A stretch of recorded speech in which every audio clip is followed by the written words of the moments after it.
Hey everybody, welcome back to my channel. I'm so glad you could join me today. I hope everybody's doing well. How do you like this beautiful background? No, I'm not in this village. It's a green screen. I don't think I could survive there without a coat on, to be quite honest. I don't like cold and I don't like snow. I like looking at it, but I don't like being in it.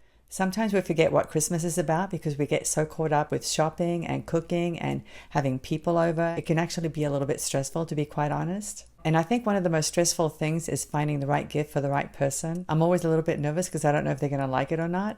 And sometimes I just end up getting gift cards. Gift cards are easy because then they can get whatever they want, whatever they need. But one of my favorite things to give away is jewelry. And that can be a little tricky too because you don't always know if they're going to like it. But if you know the person's taste or style, then it makes things much easier. So anyway, guys, today we're going to be making that gorgeous Christmassy necklace that you saw in the introduction. It's actually two necklaces, one longer one with a pendant and a shorter one that sits at the collarbone. I like layered necklaces because you can wear them together or you can wear them separately. It's always nice to have that option depending on the occasion. And the nice thing about today's tutorial is that it's easy and you can make those necklaces with any beads. But I'm going to be using the beads that came in GGC's treasure bag. The name of her latest release is Santa's Treasures and it came out a couple of weeks ago at least. Now if you didn't purchase that bag, like I said, you can make it with other beads. The only thing that you might have trouble finding is the pendant. But again, you can use any chandelier pendant with loops. Now before we get started, let me remind you to please subscribe to my channel if you haven't done so. It really does help my channel, and if you want to support me, that's one way to do it.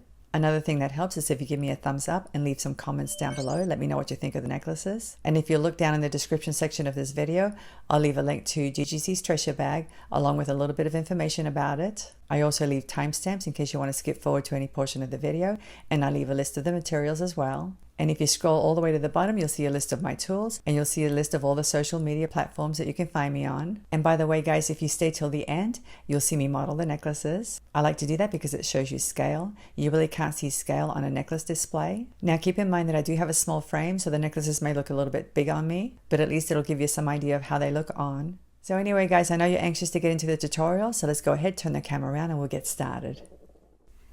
And here we have GGC's treasure bag. The name of this bag is Santa's Treasures. This bag was released about 2 to 3 weeks ago, so obviously it's sold out. They pretty much sell out as soon as they get launched. But anyway, guys, as you can see, the bag was filled with all kinds of gorgeous Christmas themed beads and components. And the nice thing about these bags is that you get tons of strands. So if you're looking to build your bead stash, this is the bag for you. I think this latest release had about 12 strands. Plus it had a whole bunch of loose beads as well. But anyway, guys, we're not going to do an unbagging today. I'm just going to pick the beads that we're going to be using for today's necklaces. I did publish an unbagging on 1 December and I'll go ahead and leave a link down below for that.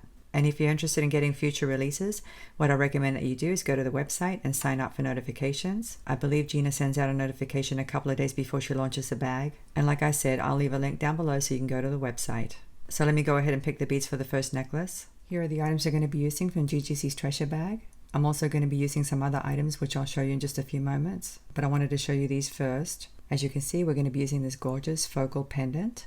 Let me show you. It's a chandelier style pendant. It has 5 loops at the bottom and it has a beautiful scroll and leaf design, as you can see, and it's in an antique gold color. Let me show you the back. That's the back. And since this pendant is so ornate, the only thing we're going to do is hang some dangles from the 5 loops at the bottom, and then we're going to be attaching the pendant to the necklace with a jump ring. And for that we'll be using a 5mm size jump ring, and this jump ring came from my own stash. It didn't come from the bag. Let me go over the other beads with you. We have some rondelle beads here. As you can see, the beads are half white and half gold electroplated. They measure 8 by 6mm. And these actually came in a strand, as you can see. It's a pretty long strand, 16 inches long.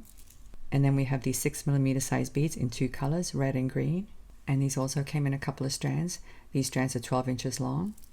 And then we have these beautiful imitation Austrian crystal beads in 2 colors, ruby and emerald. The emerald ones measure 9 by 15mm and the ruby ones measure 12 by 14mm. Let me pull out the other items we're going to be using. Here are the other items. We have some size 6/0 seed beads, and these seed beads are not very good quality seed beads, I'll just be honest. I got them on Amazon quite a long time ago. The bag was huge and I've been having a hard time using them up. Let me show you the bag. Here it is. I think it's about £1 worth of seed beads. And I would say the color is antique gold, but sometimes when I look at it, it looks bronze. And I'm not sure if you can see it, but a lot of the beads are very irregular. Some beads are longer than others, which is why I'm going to be using these for string projects mostly. These are not suitable for bead weaving at all. And actually, I'm not even sure if these are size 6/0. They're somewhere between a size 6/0 and an 8/0. but that could be because they're so irregular. But anyway, I'm going to be using a bunch of these. I also have some lobster clasps here with some jump rings. The jump rings are 6mm in size. I have some ball head pins in a gold color, and these are very thin ball head pins. I'm going to be using them to create the dangles, and I'm going to be doing some wrap loops. And here's the beading wire that I'm going to be using. This is 49 strand beading wire by Bead. You can use any brand, but this one is 0.018 of an inch thick or 0.46mm thick. And as you can see, it's in a gold color. I have a couple of cord end tips here. Sometimes they're called clamshell tips with loops, and I'm going to be using them to hide the crimp tubes. Here are the crimp tubes. The crimp tubes measure 2 by 2mm, and they're pretty good quality crimp tubes. I don't recommend that you use cheap crimp tubes for this method because we're going to be basically squashing the crimp tube and hiding it inside that clamshell tip. So if you use cheap crimp tubes with seams, it may not work out. My crimp tubes are usually from Bead, and I like to use them because they're seamless, so they work great whether you squash the crimp tube flat or use the fold over method. And if you love to do that method, by all means go for it. Of course, you'll probably need some crimp tube covers. And I just noticed that I only have one set here. I actually need double the amount for 2 necklaces, which means that I would need 4 clamshells and 4 crimp tubes, but I'll get them later on when I go to make the second necklace. So anyway, now that we've gone over the materials, let's go ahead and get started. We're going to start by preparing the pendant. And like I said before, we're going to create some dangles. And here are the beads I'm going to use for the dangles. I'm basically going to be arranging them like this. Now these beads are quite large and they may not fit very well together, so I'm going to be spacing them out by using some seed beads. Here are my seed beads, and let me show you how I'm going to do this. I'm going to load one of these beads, and then I'm going to load 2 of these seed beads. So this one's going to sit like this. This next dangle is going to have a red one with 1 seed bead. Like that. Same thing on the other side.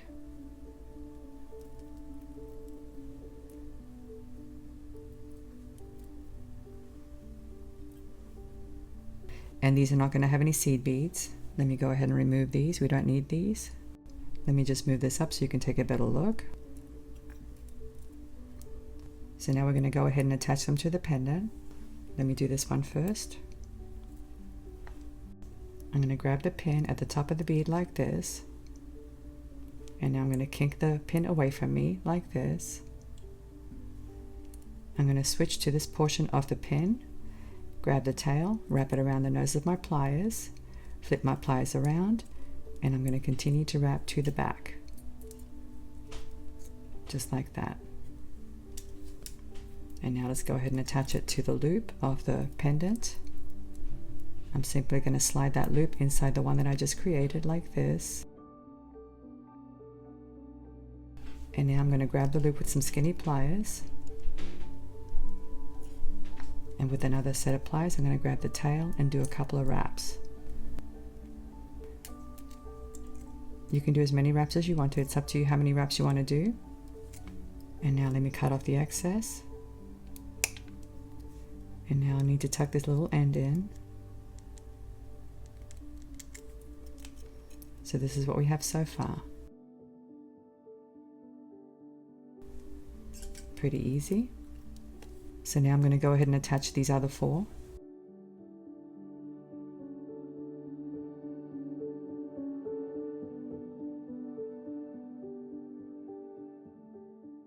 As you can see, I've hung all the dangles, and now I'm going to go ahead and attach the jump ring. So let me open it up.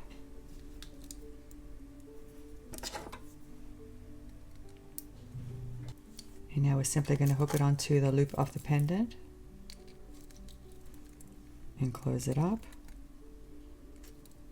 And you really do need to close it up really well, guys, because you don't want the beading wire to slide through any opening. So it's a good idea to get nice thick jump rings with clean cuts. So here's my pretty pendant. I think it looks adorable. As you can see, the dangles hang nicely because we put seed beads there. Had I not used seed beads, those 6mm beads would have been too close to each other and they wouldn't have hung properly. So anyway, guys, now that we've prepared the pendant, we're going to move on to the strands. And here are the beads for the strands. I probably won't be using all of these for this first necklace. Now to help me arrange the beads, I'm going to use my magic rods. I carry these in my Etsy store. And these are actually the 12-inch length rods. I have a shorter 9-inch length, but I like to use these for a number of reasons.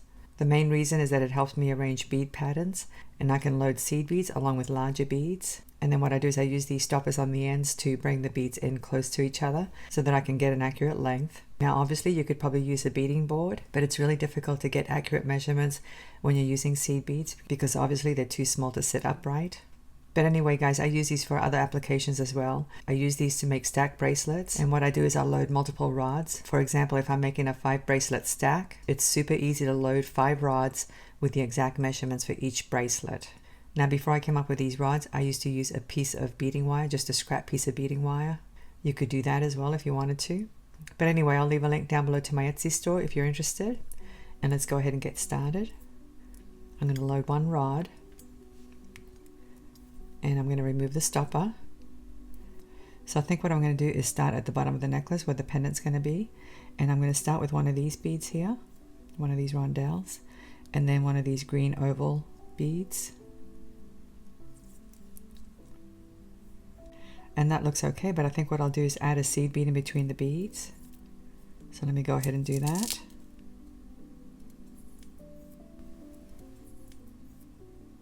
So now let me add another seed bead and then another one of these rondelles and another seed bead and now a red bead.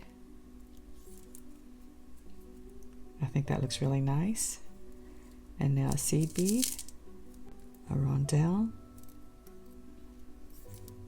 another seed bead and an oval bead, a green one, another seed bead and a rondelle. So this is what we have so far, and I really like that. I think it looks really, really nice.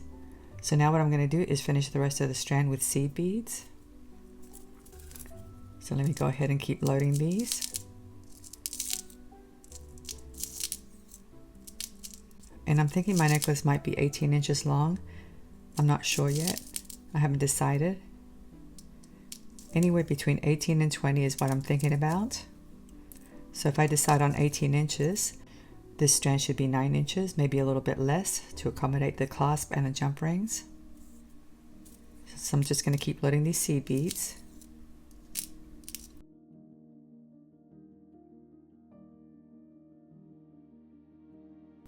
Now before I go any further, I'm going to measure it.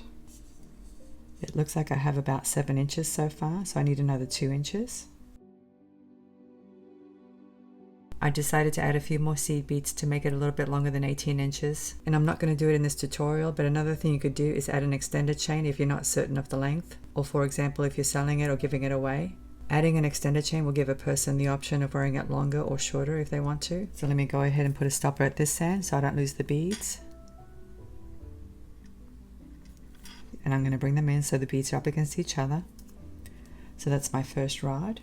And now I'm going to load a second one just like this. Let me move this out of the way.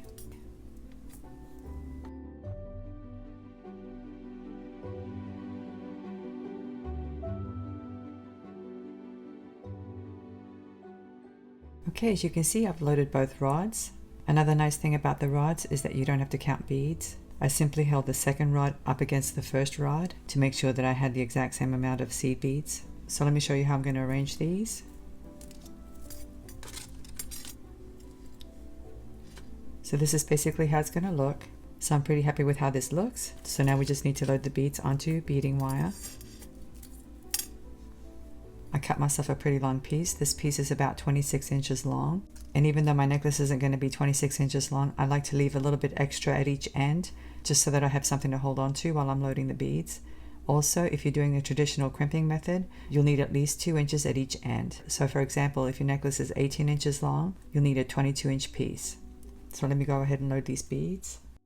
I'm going to attach a clip to this end so I don't lose the beads. You can use a bead stopper if you want to. Now obviously I need to start at the top of the necklace, so let me flip this around. To offload the beads, I need to remove the stopper. To remove the stopper, you hold on to the rod like this, Slide the stopper off. And now I'm going to load the beads in multiples. So I'm grabbing 5 at a time, like that. The nice thing about the rods is that they keep the beads in alignment. So it's very easy to offload from the rod directly onto your beading wire.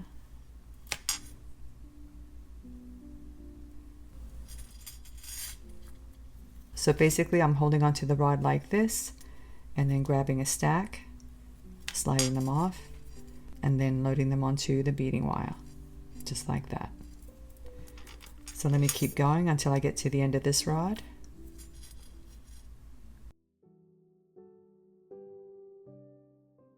Okay, as you can see, I've loaded the entire rod. The rods make that job so much easier. But anyway, now that I'm at the bottom of the necklace, I need to load the pendant. So I'm simply going to slide it on like this. And now I'm going to load the rest of these beads.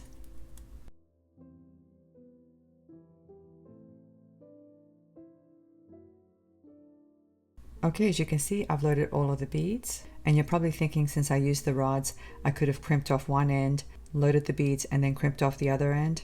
You could do that if you wanted to, but I don't recommend it because you really don't know how it's going to look or if you need to add or subtract beads until you finish loading the entire thing. So I prefer not to do that, which is why I'm using one clip at each end like this.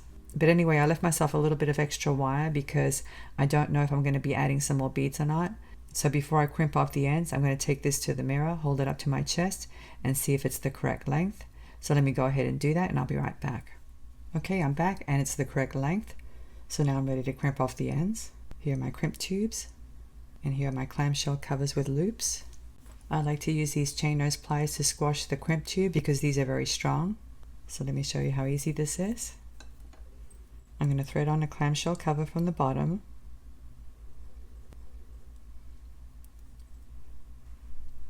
Like this.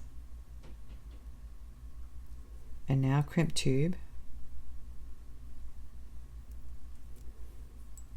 Now this first end is pretty easy to do. I'm simply going to grab that tube and squash it. Make sure you squash it down really well. You want it completely flat, just like that. Pretty easy. And now I'm going to snip off the excess.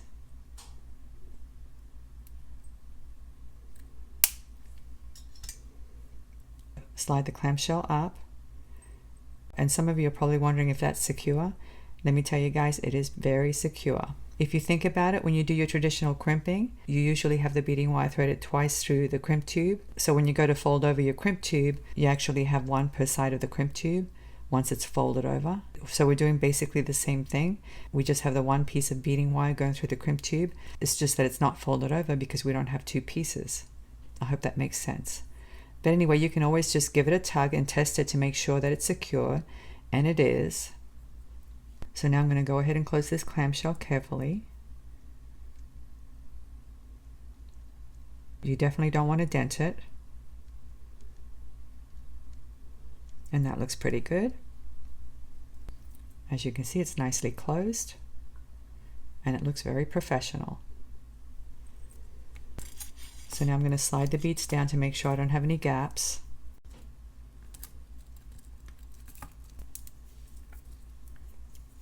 You don't want it too tight though, you want it to be fluid.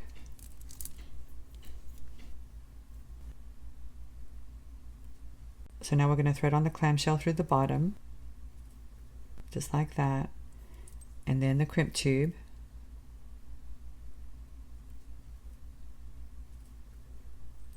Bring everything down. Now this part's going to be a little bit tricky because we have the crimp tube inside the clamshell and there's not a whole lot of space.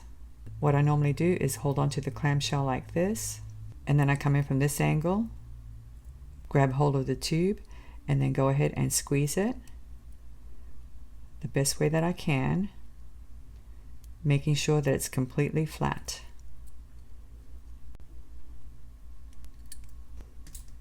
Let me just give you a close-up. I'm not sure if you can see that.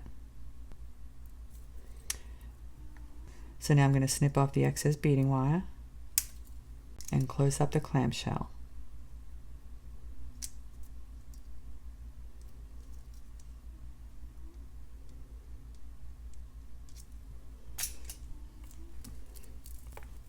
And that's all there is to it, very simple. I have two 6mm jump rings and I have a lobster claw clasp. Let me go ahead and open up one of these jump rings.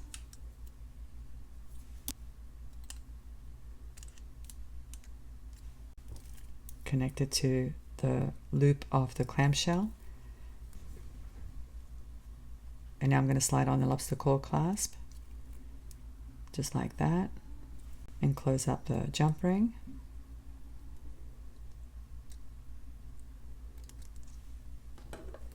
And on the other side, it's just going to be the jump ring.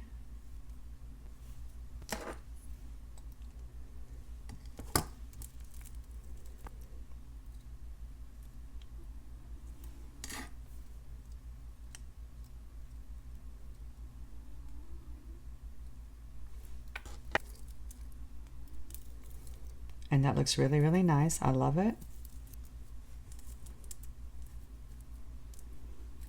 So the first necklace is complete. I think it looks lovely. It's definitely very Christmassy and very festive looking. And you could totally just wear this one on its own and it would look just fine. But I'm going to make a second necklace that's going to coordinate with this one, and it'll give you the option of wearing one or the other or both. So let me go ahead and get the beads for the second necklace. As you can see, I've loaded 3 more rods. This is actually going to be the center of the necklace, and these are going to be the top of the necklace. And once again, I didn't have to count seed beads. I just loaded 1 rod, measured it, and then loaded a second one to match. And of course, before I loaded the seed beads, I measured this one first. Once I got the measurement for that one, I was able to calculate how long each one of these should be. But anyway, now I'm going to load it on beading wire, and since you've already seen that process, I'm just going to go ahead and do it off camera, and I'll be right back. Well, I'm back. As you can see, I finished the second necklace, and I think it looks lovely. It's a great option if you want to wear something Christmassy, but a little more understated than the previous necklace. But now I'd like to show you what they look like together. So let me go ahead and get the second necklace. And here are both necklaces. And I know you can't see the top, but I'm going to move the camera up in a few moments so you can see the whole thing. But as you can see, they really complement each other very well. And like I said, you can wear both or just one, depending on how dressy you want to go. But I think I would categorize this style as boho, and I'm saying that mostly because of the pendant. But anyway, let me move the camera up so you can see the top. There's the top of the necklaces.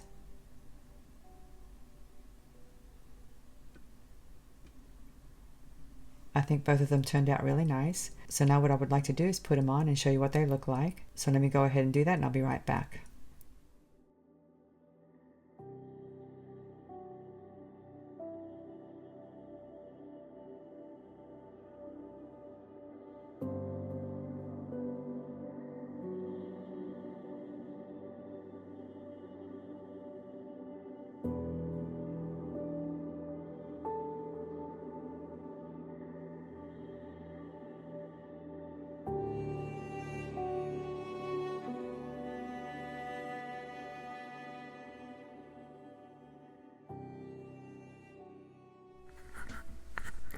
Well, what do you think, guys? Aren't they gorgeous?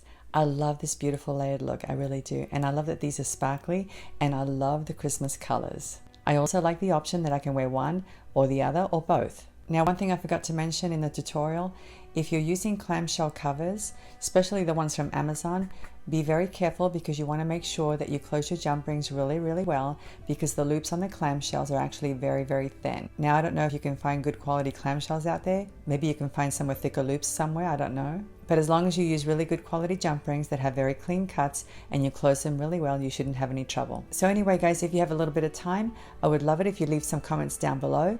Let me know which look you like, whether you like one or the other or both. I hope you've enjoyed today's tutorial. I hope I've given you some inspiration. Go out and make your own necklaces. Happy holidays. Merry Christmas. I'm looking forward to seeing you again. Have a great day, and I'll see you next time. Bye.